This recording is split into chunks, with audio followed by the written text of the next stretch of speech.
e-commerce club. Thank you for joining us this afternoon. So we've got an expert panel who I'll introduce you to shortly. But first of all, I wanted to give you a little bit of context as to how we're putting on these webinars and the collaboration which is going on between the e-commerce and the fashion network. So Dal and his team over at the fashion network, we've been working with them for many years, putting on both physical events and webinars, obviously much more so webinars than the previous year.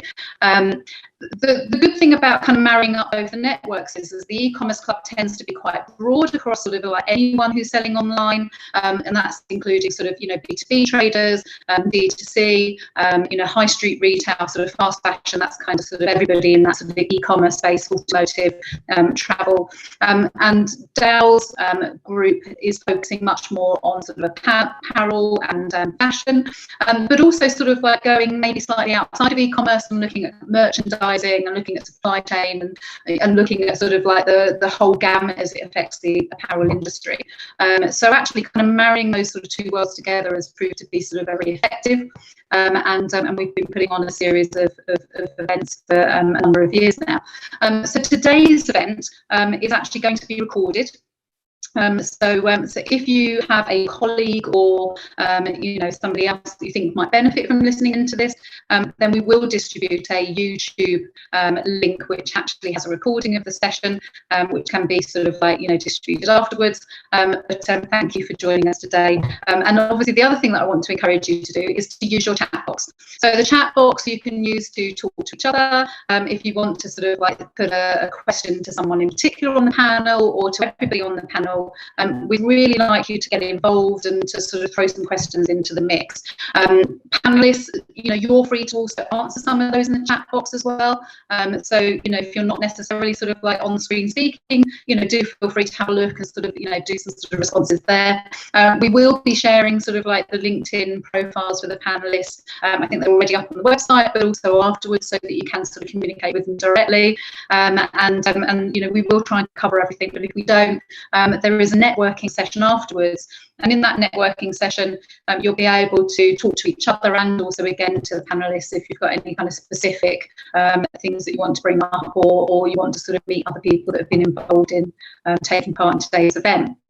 So without much further ado, I'm going to introduce the panel. Now I'm going to let them introduce themselves because I think they'll be much more sort of proficient at letting us know their background. So I'm going to start with Avalara, and then I'm going to come back to you sort of like afterwards in order to do sort of a short presentation, if that's all right, James, because Avalara are our partners for today, and actually I wanted to just make sure that we're kind of referencing sort of you. So if you can just kind of briefly sort of say a little bit about what you do, and then we'll come back and do, or do you want to do the sort of like the slides now, James? No, it's okay. I'll just introduce myself. We can pop back to that in a moment. But thanks, Davina. Hello, everyone. Nice to be with you this afternoon. I hope you're all keeping well. Yeah, so my name's James Bright. I'm part of the Avalara team based in Brighton. And just a kind of a little bit about what I do on a day-to-day is really I speak to our prospective customers and existing customers and help them understand, first and foremost, you know, what do they need to pay attention to when it comes to sales tax compliance in the US. Avalara, which I'll go into a bit more detail in a moment, you know, we provide solutions to automate the compliance process. So if that's a need or concern, then by all means ask some questions today, get in touch. But yeah, just know that we're in a position to be able to help you from the technology side of things, and also with some tax advisory services as to managing your sales tax obligations over in the US. Lovely, thank you, James. So I'm going to come to you next, Simon, if that's okay. So if you can just give us a little bit of background. I think sort of for you, you've got quite a long history and lots of experience in sort of working in moving brands over into the US. Yeah, that's right. Thanks, Davina. Yeah, look, I've been an international retailer for more than 20 years. The US has probably been a part of my life since around 2011-12, where I've done a number of due diligence projects looking to move bricks and mortar retailers into the States. And then more kind of lately in the last sort of 3 or 4 years, looking to do more sort of integrated marketplace or online opportunities. I think we're going to cover off a lot of the key points over the course of this session. But I think my kind of message today is, due diligence, really, because, however costly that may seem, and that could all be around tax or trademarking, however costly that may seem, I think the other panelists would agree with me that, sometimes you only get one chance at this, so it's better to do it right, would be kind of my key message, really, and my learnings from my last kind of decade of looking at the States.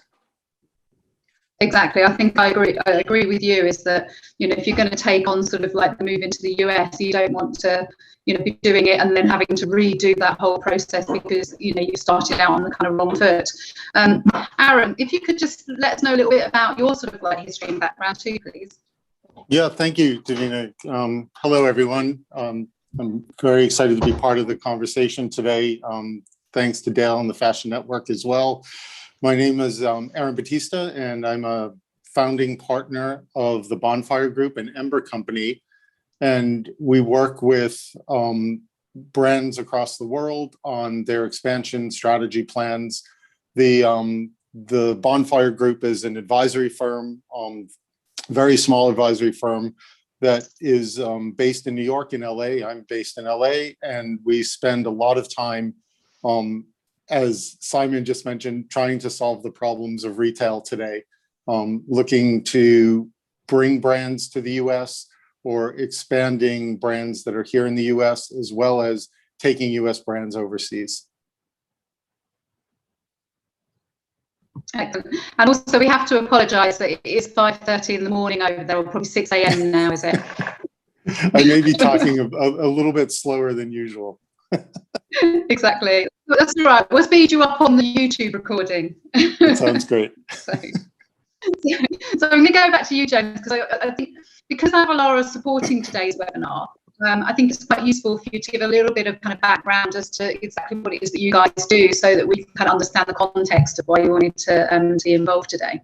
Yes, thanks, Davina. Yeah, sounds good. Okay, so yeah, look a little bit more about Avalara and just how we can help. So obviously breaking out into the US and seeing the opportunity of it being such obviously a large market, a lot of retailers who are selling online or have activities in the US, they put together a lot of plans, and quite often within those plans, way down the list are the tax implications and sales tax implications, to be specific. That's where Avalara can help. So if we just skip on to the next slide for us, please, Dale.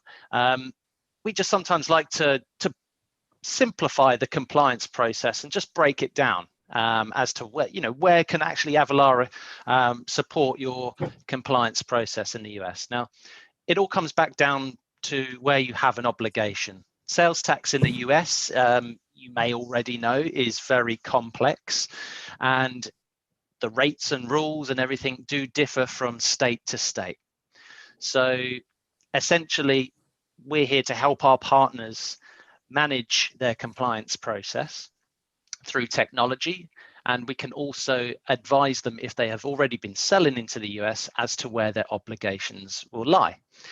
Now, we'll always come back to the key word, which is Nexus. Now, if you haven't come across the word Nexus before, essentially there's the description on the screen for you, but it's essentially something that you as a company or a business need to understand where you have Nexus or where you are likely to have Nexus. And what that means is, where do I have to pay sales tax?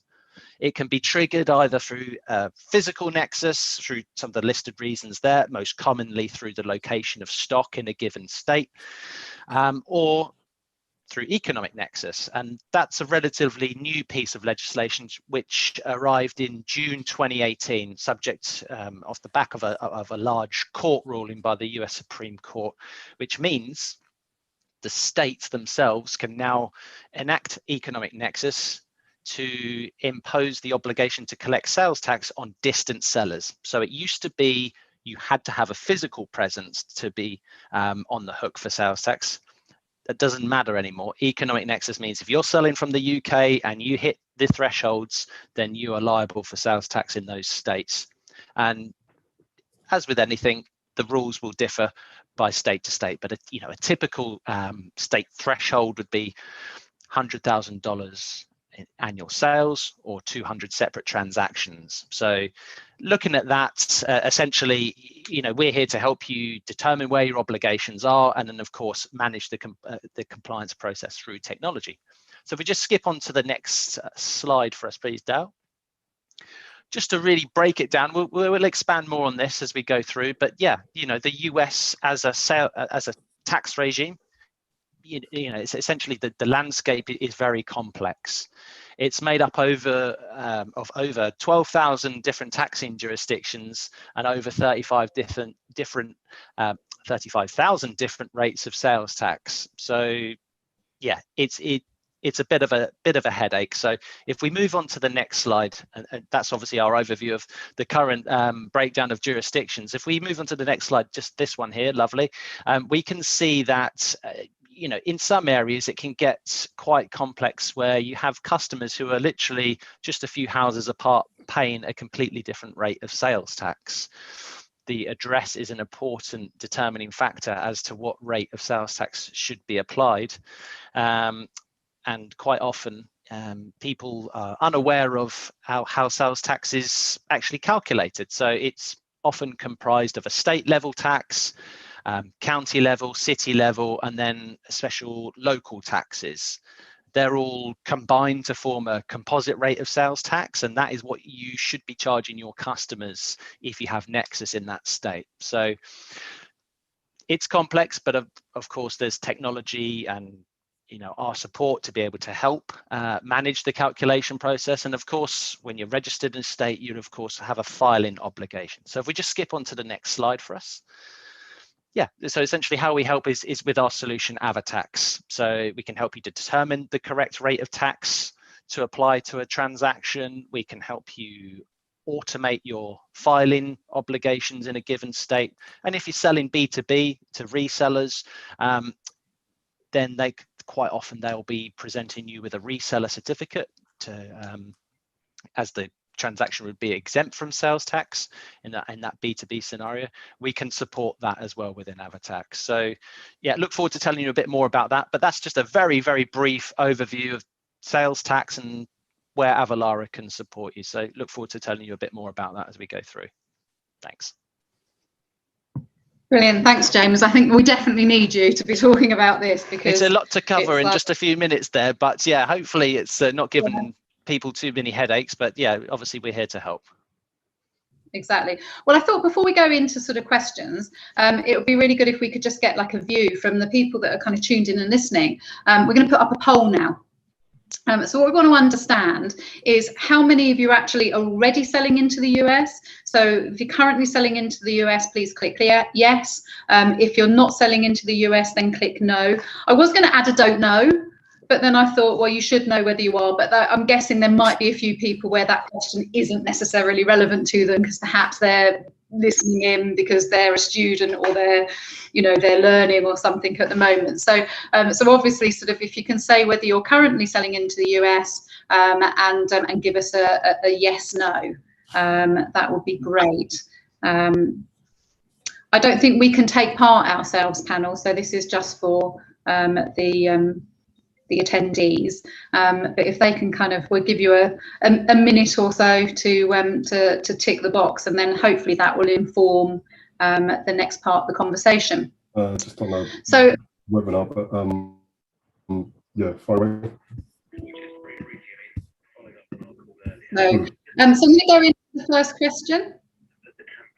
So if I can ask on the panel, there we are. Oh, look, that's pretty even.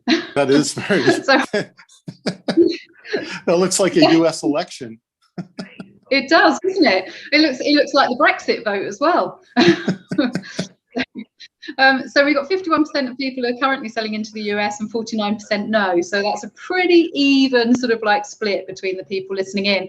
So hopefully that will kind of help to inform sort of like, what we're actually discussing today. So there's going to be some knowledge that's out there, and there's going to be some people. I have no idea. Obviously, I'll have to go back and find out what is Jason. going on. So yeah. Jason, can you put yourself on mute? Oh, perfect. Sorry. Okay. Pardon? Jason, could you put yourself onto mute? Lovely.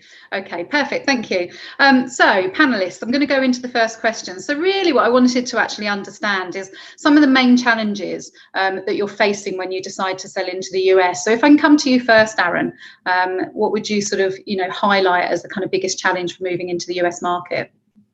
I think today the thing is just the need to constantly adapt. I think things in the US market are just shifting and moving very quickly. Everything's becoming more elevated, more integrated. Certainly with the pandemic, the need to really upgrade your technologies, to really invest in your digital business and connect that to your retail bricks and mortar business if you haven't done that. And what hasn't changed, which is great, is it's really all about the customer.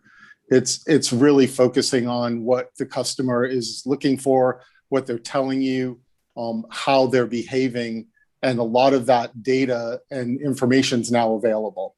So to me, there's been a lot of really strong learnings in the space pre-pandemic that we knew about, but certainly during the pandemic of understanding what the consumer's appetite is. The growth in online experience has just been, it's been remarkably successful for many that had the ability for it. And it's been a big learning for others who maybe needed to upgrade. Excellent. And I mean, you were mentioning, so when we were talking earlier, that you've helped a number of sort of companies move from the UK market into the US market. Are there any kind of sort of examples of sort of who you've worked with that you think have worked particularly well or have not worked so well? Because I'm guessing that sort of there's maybe some reasons why sometimes you shouldn't be selling into the US. Yeah, it depends on how you're selling into the US. I think there's a lot of brands that have had a lot of success just digitally if they've set themselves up properly to be able to get product here and there efficiently. There's, apparel's tough. It's a tough time for apparel right now, I would say, as a category, but accessories are doing quite well. Personal care and beauty, the categories themselves for US brands are phenomenal, but for UK brands looking to enter into the US, there's a lot of interest in health and beauty, health and wellness today. So I would say those sectors are quite strong. And, again, it's having a compelling story, a reason for being. Traditional businesses tend to be struggling right now, but if you're an innovative brand, and you're being talked about and you're visible on social and you're able to cut through the noise, that those brands seem to be doing much better right now. Okay, excellent. Simon, I'm going to come over to you because again, you have sort of hands-on experience of moving into the US. What would you say are the main challenges of selling into the US? I think there's several, but this call could literally go on for a whole afternoon, to be honest. So I think there's a few for me, and this is very much like as Sting used to say, an Englishman in New York's point of view. So Aaron might disagree with me slightly, but for me, it starts with your trademarking, because some brands tend to do all of this due diligence and price benchmarking, and then 6 months down the line they realize they've got a trademark dispute. So that's just like being a complete waste of time, if you like. So number one before tax is trademark. I think the biggest issue, although there's several, is your logistics, which includes not only how you're going to drop ship and deliver product into the market, but also at the end of the season, your returns. Lots of brands jump in, they start selling, they do all their tax bits and bobs, and then they realize they've got stock that probably needs to be disposed of or needs to be returned back to the host market. And that's not cheap. So without this going on for too long, I'd say they're the key ones. One thing I must say though, before I forget, James, your map was pretty scary. So I'm going to say one thing. that may help Avalara's point of view here. And obviously, it all depends on what you're selling. So the comment I'm going to make is completely general now.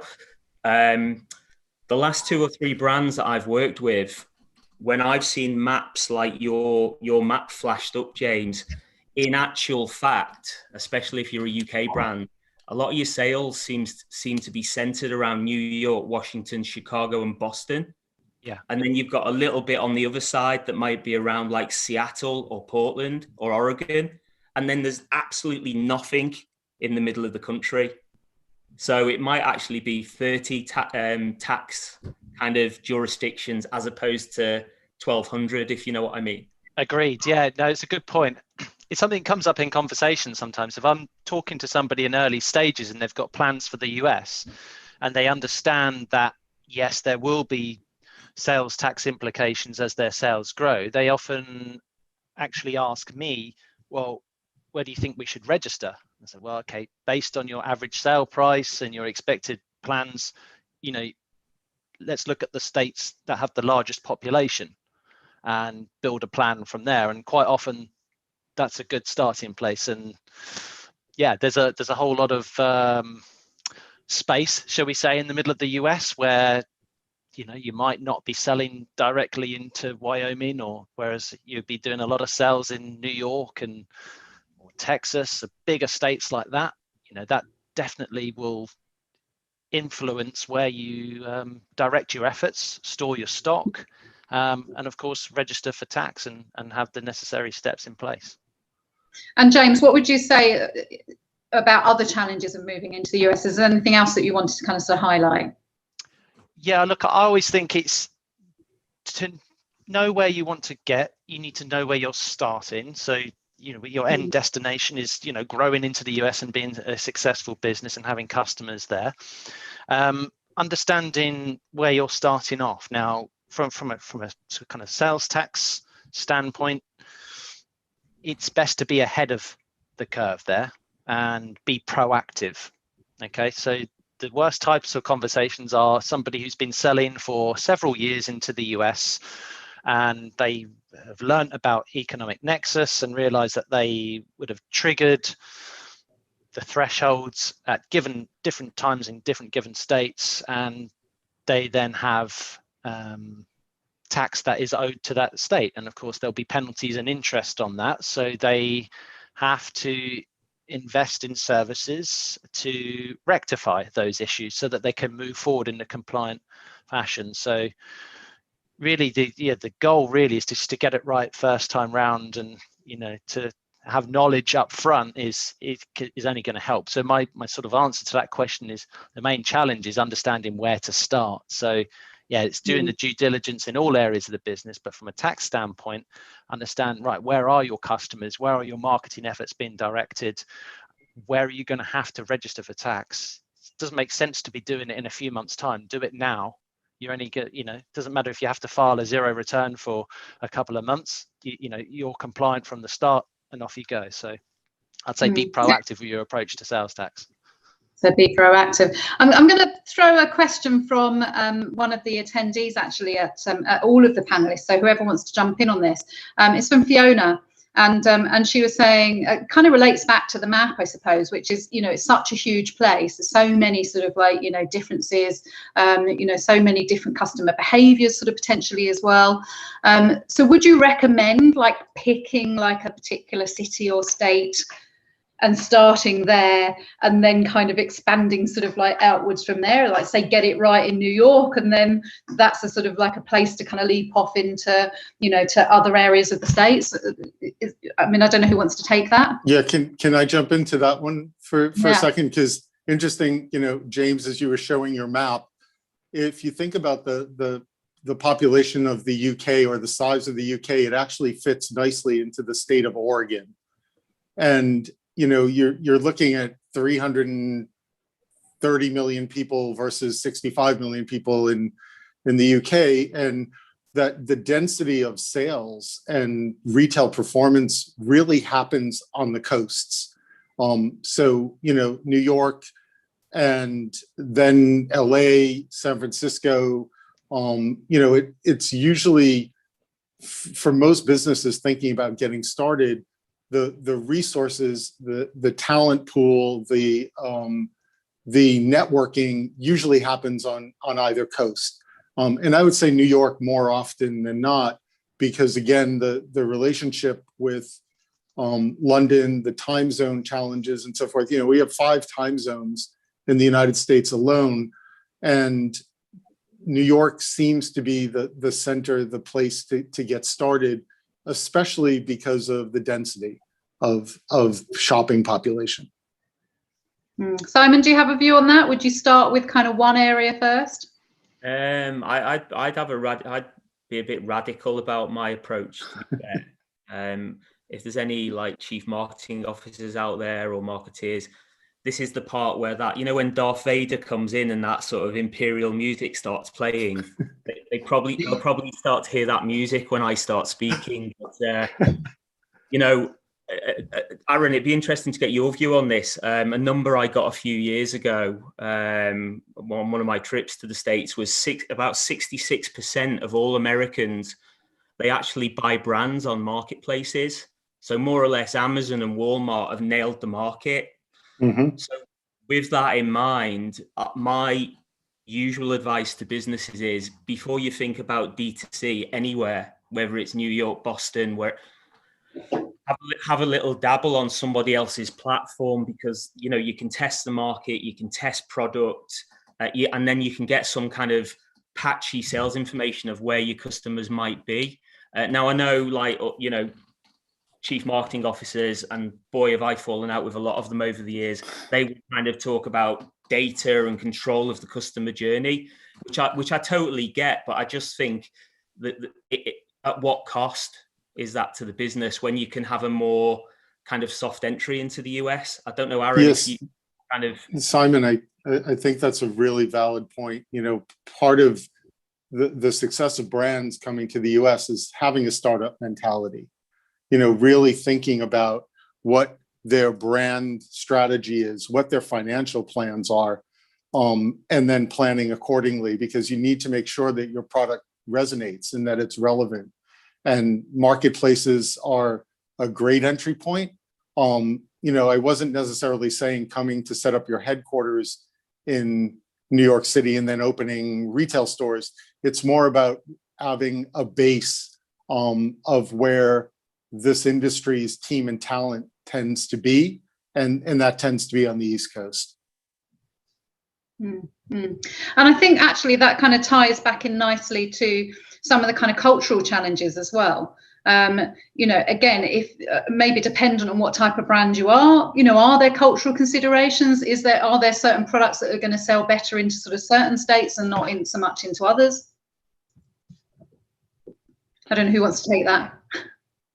Yeah, again, happy to jump in a little bit on this. You know, I think storytelling and culture, you should always be who you are, right? I think coming to the United States as a successful brand in the UK or any place else in the world, you need to do what you do best, and you need to have the core of your company come with you, right? It's, when I say a startup mentality, it's actually bringing your great story along with you and your culture along with you, but then adapting to, you know, whether there's language changes or there's change in pricing, there's change in positioning, you know, all of those things I think are important considerations. But, you know, culturally, Americans have an affinity for UK brands. And I think that, you know, from Burberry to Dunhill to Paul Smith to The Body Shop, Joe Malone, you know, there's just so many UK brands that really resonate here. And I think mirroring some of those successes are key. And your culture, you don't have to be apologetic for your culture. You just have to make sure your culture resonates with the US culture. Excellent. There was something else that came up as well from Fiona, who asked the question earlier, and I'm going to ask you this, James, which is that, you know, do you actually need a physical presence? Can you do it purely online, or do you think you need to have someone who's providing a kind of sort of foothold there? Oh, look, I think that depends on the business. So really, there's many of our customers, ones that I speak to, are very successful that you do not have a physical presence in the US. Sometimes that simplifies things. If they're selling online and they've got the investment in the technology to make the web experience positive for the customer, then absolutely success can be achieved remotely. When it comes to physical presence, then maybe the presence of actual stock in the US to cut down on delivery times, then of course that's beneficial for the customer. That in itself obviously improves the overall experience, but it does open up some sales tax implications if you're storing stock in a state that would be physical Nexus and require you to register and be compliant in that state. But yeah, to answer the question directly, no, you don't have to be. I don't, certainly. Yeah, I agree with that, James. And I think, having a digital presence in the States is paramount, then considering whether you activate the brand here, whether it's, a short-term play or a longer-term play with retail experiences. Excellent. Simon, I'm going to jump back over to you, because one of the things that you mentioned was trademarking. And I wouldn't mind knowing a little bit more about sort of like, how important that is to be trademarked.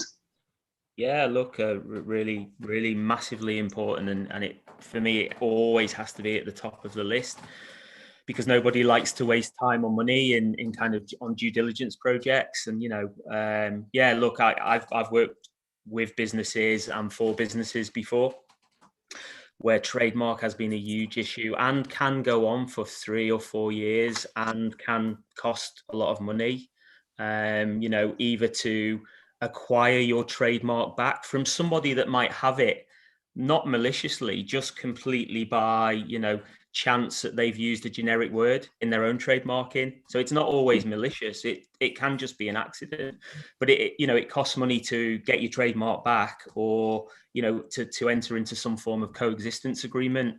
I'm working with a food and beverage business at the moment, and we started to talk about the US about 2 years ago. And, it turns out that in their particular category, in their expertise, there's 8 businesses in the US that already have either a trade name identical to them or similar to them selling the same products. So, it kind of makes all conversations about tax and logistics irrelevant if you haven't got a really clear pathway into the States on that question. Yeah, I suppose you've kind of fallen over before you've even started, haven't you, if you don't get that in place? Yeah, there could be someone sat on this call today wasting an hour of their time, if they haven't even started with the trademark question. And as I say, it can take 2, 3. I know brands that haven't been able to resolve it after a decade. So it is a really relevant, pertinent issue.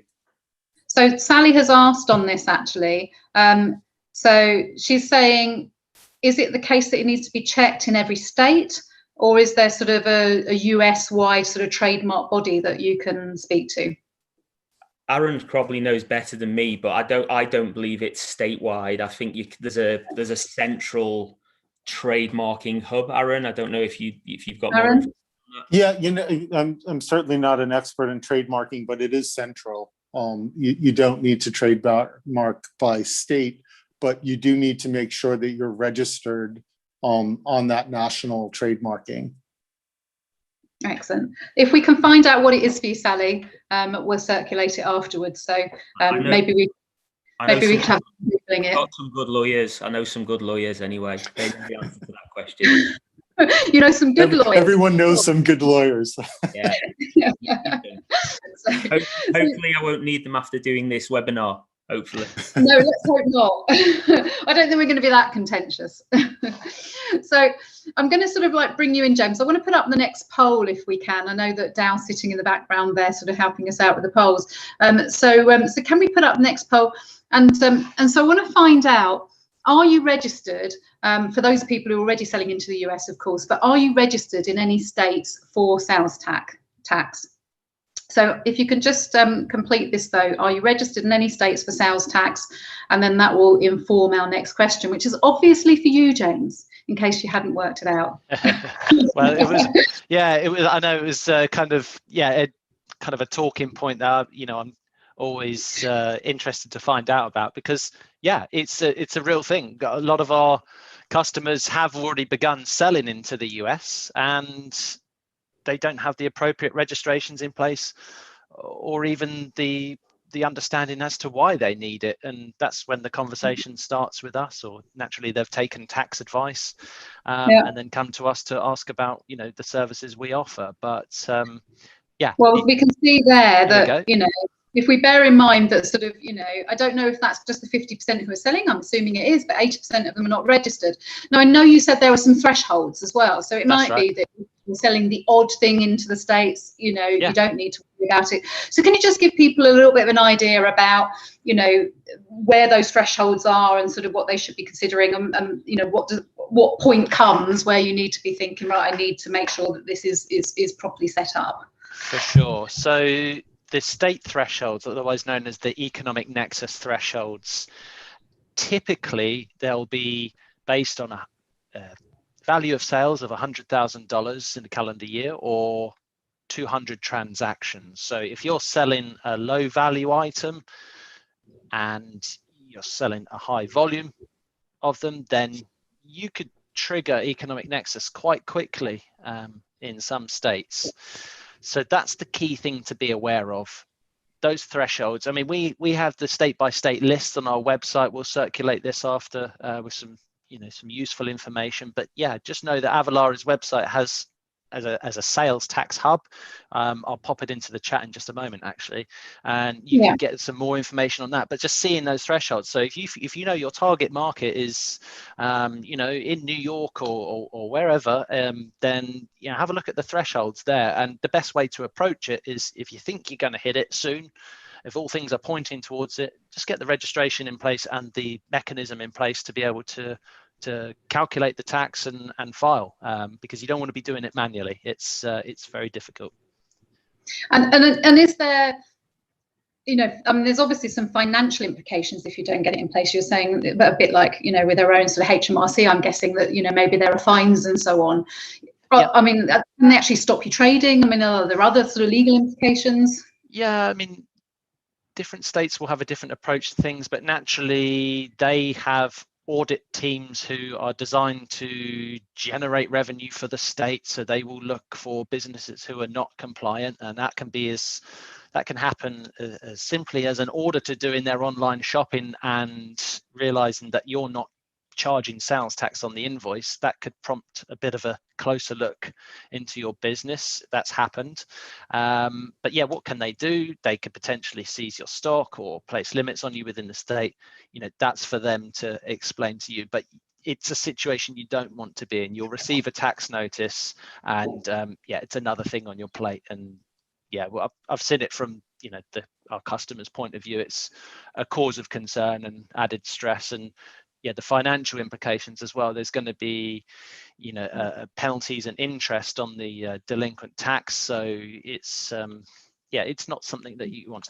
If it's a small amount of tax, then potentially it can be addressed and you can move on. But quite often, if it's left untouched, it's just going to grow and become a challenge. We've got another question coming in from Sally. Sally, you're doing a great job, by the way. So she was saying, if you don't expect to get to 100K, you think you're going to be way below that, you don't need to do anything? If you don't have a physical presence, then let's say you're shipping from the UK, there's no physical presence in the US, and you're not reaching any thresholds, then if it's just a handful of sales, you're okay. Always check the state's website for the rules, and always consult a tax advisor if you can. If you feel that the US is going to be a growing market, just get a professional stance on it. But essentially, in that scenario, you shouldn't have any obligations. Excellent. And then how does this relate into customs and duties? Yeah, so I mean, the US is a bit different. So in terms of their duty threshold, it's quite high. So $800. So if you're shipping in and it's over $800, a lot of our customers are high-end fashion retailers, then duties and import taxes is very relevant. We can help with that. But like anything, if you're shipping globally, then you should ensure that you've got the correct HS code so that goods can be identified and treated correctly from a duty and tax standpoint. But yeah, the US are quite accommodating in terms of their duty threshold. It's high in comparison to some of the other countries out there. Okay.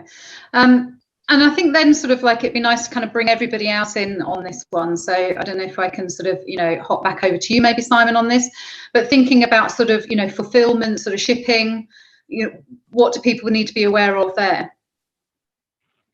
Yeah, it's actually quite a topical conversation. Even this week I've been working on a project, and it's around a lingerie business. And, just through doing due diligence in the last 10 days, one of the benefits of this particular brand is that they actually produce in markets where they can get duty-free delivery into the States. So it's really, again, it all comes down to, what are you selling and where is it actually being made?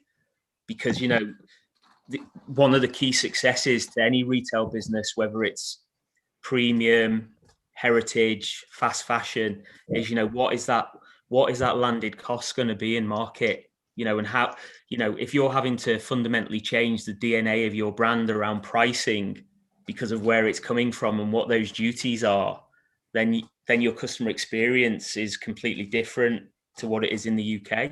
So it just so happens that this particular business I'm working with, they make their goods in, I think, Kenya and Ethiopia. So it actually means there's a duty-free break to actually delivering that product directly into the States. The idea of, landing your stock in the UK from your supplier, wherever they are in Southeast Asia, and then having to find a way to ship it, trunk it over to the States. It's like, from a cost perspective, I'm not quite sure how that works. It's never worked in any business, where I've had to look at the P&L. So that's why I said at the beginning, logistics is probably just under trademarking, to be honest, because you want these deals or these relationships to last for 5 to 10 years, not a year, because you've realized that the whole customer journey is kind of disturbed, if you like, or you can't make any money out of actually sending products into the US. So it's pretty big, I'd say. And I reckon we'd be surprised how many people are, doing that. They're sort of, they're getting the products made in sort of like Southeast Asia, for example. They're getting them shipped to the UK, and then they're dispatching them from here. Probably a lot of people, when they're starting out, are making that mistake, don't you think? Yeah, I think even if they, and it does take a bit of work, because I had a guy who used to work on this stuff for me. It is finding a direct route from your supplier into the US that is key. But even if some of those manufacturers are in markets that have particularly heavy duties implied, you're still going to have to pay the heavy duty when it's landed even directly in the US. So, a lot to think about, a huge amount to think about. I suppose that from a logistics, and I'm not a logistics expert, but there are people out there that would know, for example, which markets in Southeast Asia or Africa or Central and Eastern Europe would have kind of duty-free benefits into the US. I don't know what they all are, to be honest. I do know Africa is still seen in more of a favorable way in terms of duties. Aaron, you might have. Yeah, I was going to say, Aaron, date than me on that. No, I think Simon, there's a couple of things that you mentioned that are so timely. One is having some flexibility in your supply chain, and understanding that, today what the consumer is asking about is sustainability. They're asking about, the environmental impact of your brand, and getting your brand. So I think when Simon's talking about whether you can directly have something come from your manufacturer, those problems are problems to solve today, because it does make a big difference, not even regarding duty, but also how your brand is perceived by the consumer. So I think having an understanding of the flexibility. Sustainability in the US is table stakes today. Thinking about your product, thinking about your packaging, thinking about how it's being transported, all of those things are top of mind for the consumer. Excellent. I wanted to now touch back on marketplaces, and actually we had Tim earlier, and actually I'm going to direct this back to you, Simon, because it specifically relates to a brand that you were previously involved with. But marketplaces, one, I'm guessing they provide like a kind of easier route in, but also the question from Tim was, well, which marketplaces work for a high-end brand like Osprey London? Well, we're not actually looking at the US just now. We're looking a little bit closer to home. But if I was starting to kind of in my head think about a strategy for a brand like Osprey or someone that would be deemed to be seen a bit more premium, I think there's two for me. One, although the store side of the business has been suffering for a long time, but they've seen amazing online growth, is the Macy's online team.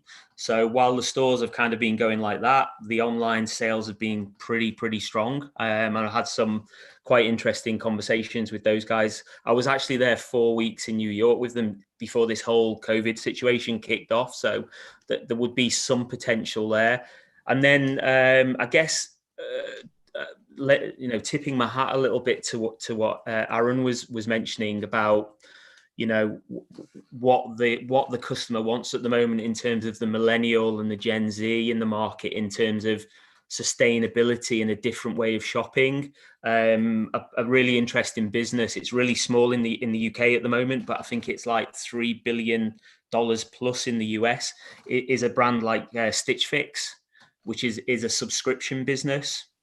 And this seems to be, Aaron, I don't know if you'd agree or not, but it seems to be quite a growing movement in the UK. And I wouldn't say it's like pure premium, but it's definitely not. Stitch Fix isn't about fast fashion. It's definitely more, middle of the road brands in terms of price pointing and lifestyle and stuff like that. So if I was strategizing for a business like Osprey, and I'm not at the moment, they'd probably be the two that I'd probably go at as low-hanging fruit, to be honest. Aaron, do you know Stitch Fix? I do, yeah, and I agree with Simon. I think that is a good option. I think there's also, for luxury and premium brand marketplaces, there's white space here that hasn't been tapped into, that I think is an opportunity in and of itself.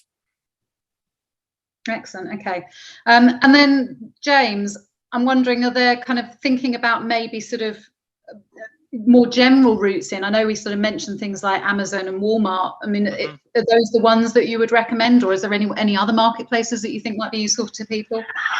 Yeah, look, I mean, just to echo Simon's point, starting off in the US on a marketplace, it's quite a favored option. I hear about it a lot from our customers. From a sales tax implication, it's quite beneficial for you as the vendor, because in the US there's something that is a new piece of legislation, or fairly new I should say, since 2017, called the Marketplace Facilitators Law, and that's really where the states have placed the onus onto the marketplaces themselves to collect sales tax on behalf of their merchants. So quite handy good. Then yeah. there's a few loopholes. It's but broadly speaking, marketplaces are now, with this legislation, they are now obliged to be collecting and remitting on behalf of their vendors. Now, that's a changing kind of landscape. I think it was just Florida and Kansas, off the top of my head, as of July, will be passing that legislation. So they're kind of two of the last 3 states to be passing this law. So it wasn't present in all states. It's like everything, it's different state by state, and it's been phased in over time. But we're getting to the point now where the states obviously see it's easier for them to get all the tax revenue from one central place, i.e. the marketplace, rather than having it collected from all of the smaller vendors on those marketplaces. But yeah, to answer your question about which marketplace, yeah, I guess there's so many now. I learn about them all the time. I was speaking to a customer who they are a jewelry marketplace. I looked at what they did. I didn't know that sort of thing was available, but it's fantastic. So yeah, with this, there's so many different types of marketplaces, aren't there, that are kind of unique to what people sell. So I guess it's all relevant to what's being sold, but obviously the big ones are where most people do their shopping, aren't they? Exactly. And I suppose that's the thing, you want to buy into that, automatically into that audience. But I suppose to an extent, you've got to pay for that privilege, you've got to pay a percentage for that privilege, but it makes life easier. I've actually got a question for you, James, whilst I've got you. So Katrina, who I believe is at Lodo, so they manufacture ambient food products, 0 rated in the UK. Does food incur different rates of VAT in the US? It does. Now, to what extent, that's going to need further inspection, but there are some very, very weird and wonderful rules when it comes to sales tax, comes to food. Now, the short answer is yes, there'll be different rates of tax depending on the state. It can actually come down to the sugar content, or yeah, depending what's being sold. Now, if we take clothing as another example, New York, they have a threshold. If it's under $110, it's exempt from sales tax. But if it's over $110, it's viewed to be a luxury item, so it's taxable. There are many different rates and rules for food in the US. So yeah, the answer is yes, there will be varying taxability on what you're selling there. That is my. So maybe if Katrina reaches out to you afterwards, you might be able to point for in the sure. direction. Absolutely, yeah, we can talk about that, because yeah, there's some really bizarre examples, and I'm just trying to. There's one on top of mind, but best how to explain it. It's something to do with if bagels are sliced, they're taxable. If they're not, they're not taxable. That is actually a rule in one particular state. I'm not making it up. There is some amazingly intricate rules. Don't slice your bagels. Yeah, just eat them whole. Eat them whole all at once, and you'll be fine. Well, we're kind of coming, towards the end of the session. So what I wanted to mention is that we're doing a kind of a sort of post-webinar networking, kind of ask your individual questions sort of to the panel. So I know that Scarlett has just posted it. Just now. So if people want to kind of sort of hop onto that link after this, I'm going to grab it myself. But if people want to kind of sort of hop onto that particular call after we finish this webinar, then they will have the opportunity to ask some more specific questions. I know Katrina had a sort of second follow-up question about sort of shipping and so on. So, there will be an opportunity to do that, and there will be an opportunity to maybe talk to other attendees as well. So please do sort of grab that link and join us at 3 o'clock. So I kind of, as we're coming towards the end, I want to sort of go to everyone really, which is, I'm going to come to you first, Aaron, if that's okay. So is there somebody that you can think of who is, particularly getting it right, ideally UK retailer, but somebody who is getting it right in the US, and then your kind of sort of, top takeaway from today, if you're going to go away and do one thing or think about one thing, this is it. Yeah, that's great. I mean, the retailer that I think about just from the UK of SuccessFactors, Burberry. I'm a big fan of the brand. I think they've done some really incredible things as a legacy brand, if you will, in innovating, in becoming really customer centric, almost feeling digitally native in some sense, in the way that they approach their online business. Their values come across very strongly. There's a sense of excitement around the brand. Their story is strong. Their culture is strong. They've figured out how to blend their channels, their sales channels really well. And, for me, a takeaway from this, and it's very interesting hearing what James does, because there's so much ambiguity, and there's such a need for getting set up right from the start, that thinking about tax, thinking about trademarks, to me, at the forefront of what your strategy is for entering the US is my takeaway from today. Excellent, thank you. Simon? Yeah, who's doing it right? Yeah, I think well, look, if you strip it all down, maybe a couple of years back we'd have been sat on this kind of webinar saying, Top Shop are doing great, Would we?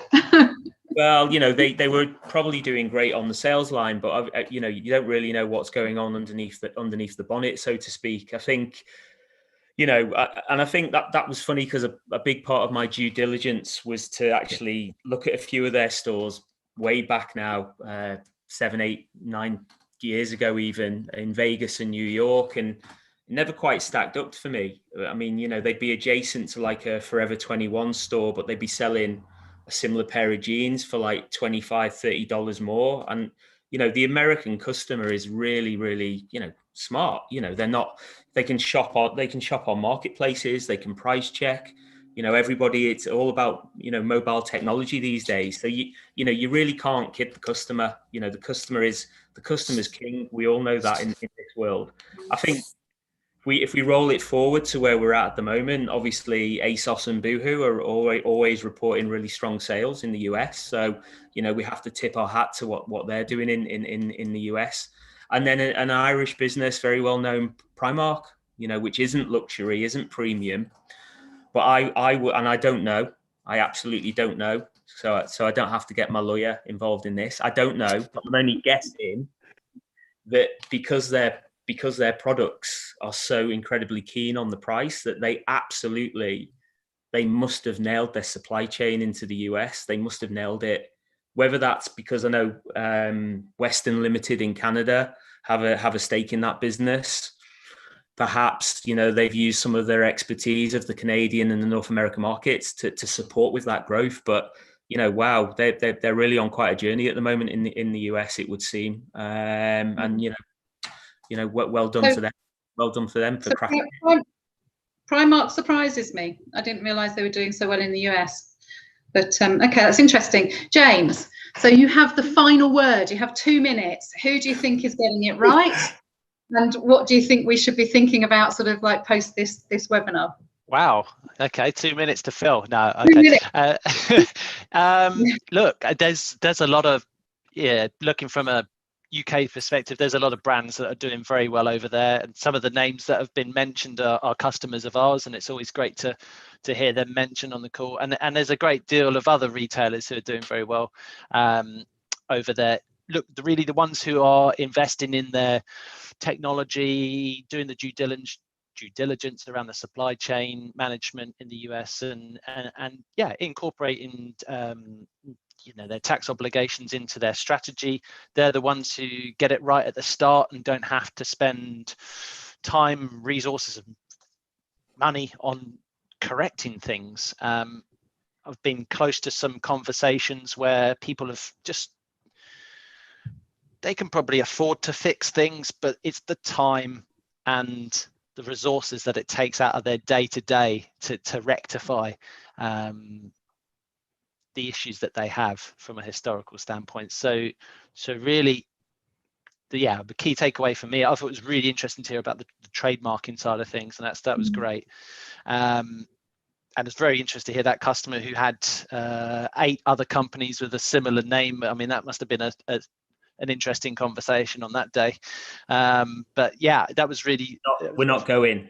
Let's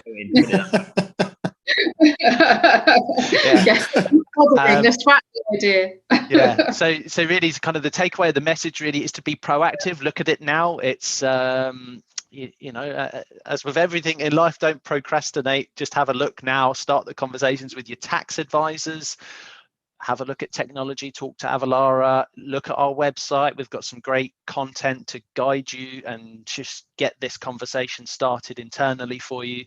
And obviously we're here to help. It's always nice to talk to humans about it. So yeah, feel free to get in touch with us. We'd love to help. Thank you, James. It's like, and that's perfect way to sort of round off. So I'd like to say thank you very much to Avalara for supporting today's event. Obviously, thank you so much to the panel, to Simon, Aaron, and James. Thanks for all your insights. It's been a really interesting conversation. We've had lots of questions we haven't been able to answer, so I know that hopefully, you know, we're going to jump onto the networking session afterwards, and we'll be able to answer some more of those. But also, we'll sort of connect you hopefully with the people that have listened in as well. And yeah, without much further ado, I think there's a final slide that we can put up all of your beautiful faces. I must change my photograph. I look quite fierce in there.